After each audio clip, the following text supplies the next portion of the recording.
All right, new truck at Iowa. So this is going to be a bit of a doozy. This is the new physics.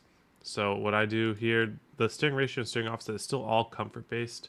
I just go to the 0 on the offset and 14 to 1. That's me personally though. Front brake bias though, I'm going to bring it all the way down. Like this thing needs rotation on entry, and it's not going to kick out the rear at here at least with this low amount of braking. So I'm using 47% brake bias. Pretty crazy. So what I'm going to be doing here is we're going to be trying just to run the top here. The top should be the best in the trucks here. Somebody mentioned that they kind of drive like the next gen, and I think I agree with it. The way that the car seems to snap more now. But the way that you avoid snaps is just making sure that your wheel is straight when you get on the throttle. So you want to stay under those bumps. You see how I hit those bumps? We're going to set up for a second lap here, so that's okay. You want to get your left right on that seam. Here, I'm going to go a little higher than I usually go just to set up for the exit. Just trying to keep the car neutrally balanced because this thing doesn't love to be loose anymore. Gonna arc it a little bit into the seam here. Pick up the throttle. Just roll it. Roll it. I'm right on the edge of grip. Bring it up to the wall. Whoa! Bring it down to this seam. Pick up the throttle. Should be able to be a little bit more aggressive here as we come up.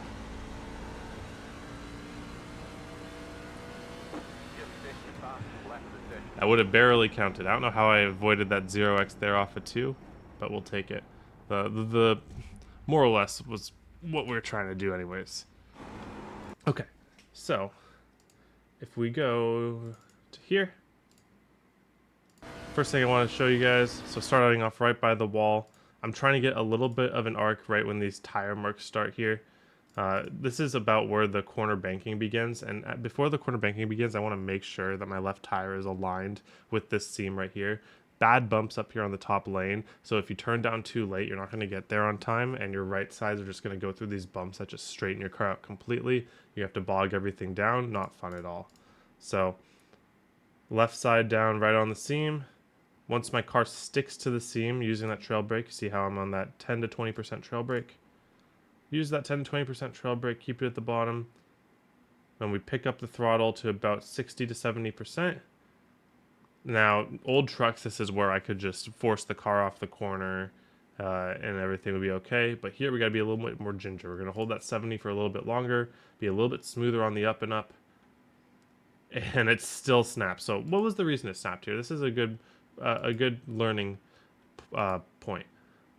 When you force that full throttle, even from like 80%, and you still have wheel input that is not unloading, and you see that right there, that's what's going to cause my snap. When I turn that wheel a little bit to the left, and I'm on full throttle, and my rear is already losing a bit of grip, that's going to directly lead to that slide.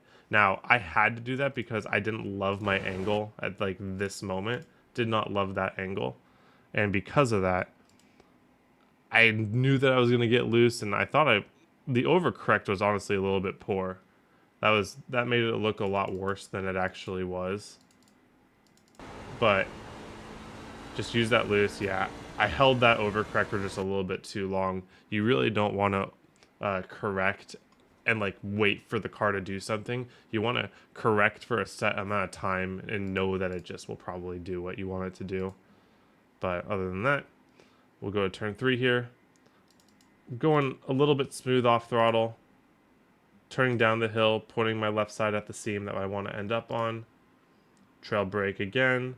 I'm going to be able to pick up the throttle a little bit earlier here. Starting at half, smooth up. Can't force this throttle anymore in this truck. You gotta be patient on it until you're able to unload the wheel.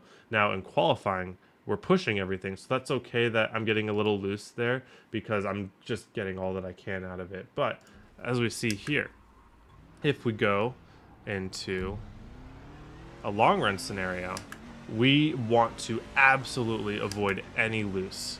Like that right rear is going to become the surface of the sun if we overdrive the car.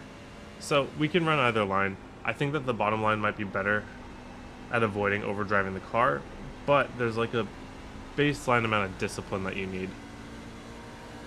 think 1 and 2 is going to be the most viable corner for you to early entry, get down to the bottom, roll it, and then just drive the car straight off the corner. Notice how much slower I am than my qualifying lap.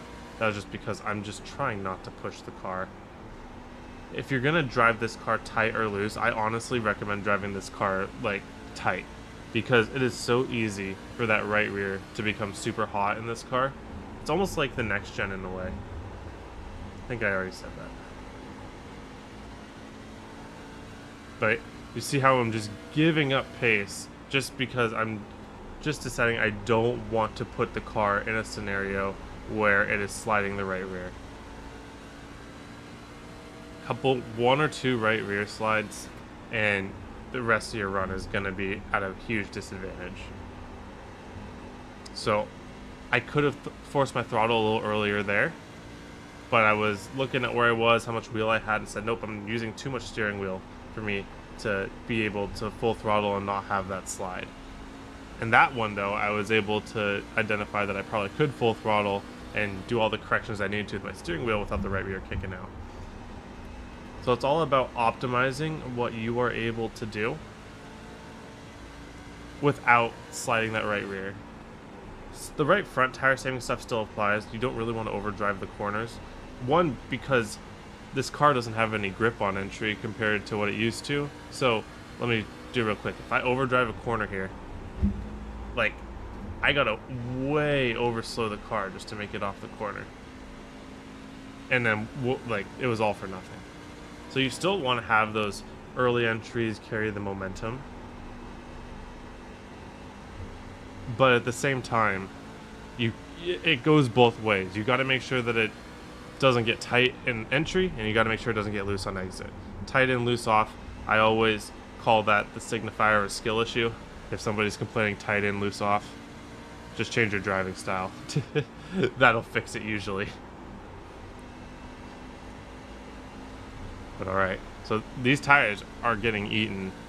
Let's go take a look at them. We only did a few laps there, and hopefully I was driving the car neutral enough to where you'll see that I wasn't doing anything to really kill any tire more than the other.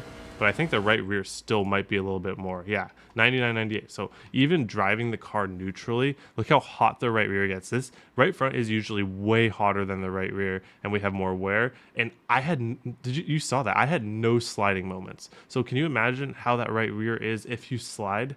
You just got to manage it the best that you can. Drive the car as tight as you can, at least at the beginning of the run, and then stuff might start to even out, but you don't want it to snowball. But anyways, thank you all for watching. Hope you have a wonderful day. I hope to see you all on the track.